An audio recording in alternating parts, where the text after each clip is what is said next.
To add a student-paced Nearpod to your Schoology page, you're going to click Add Materials. On the right-hand side, there is the Nearpod app. Click that. From here, it'll take you straight to your Nearpod account.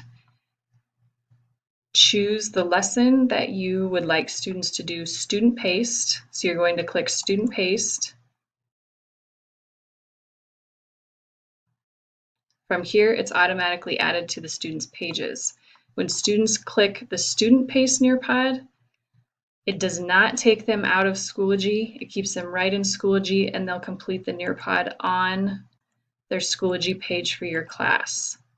Once students have finished the student-paced Nearpod, you can click on your Nearpod app on the left-hand side of your teacher screen. Click Reports,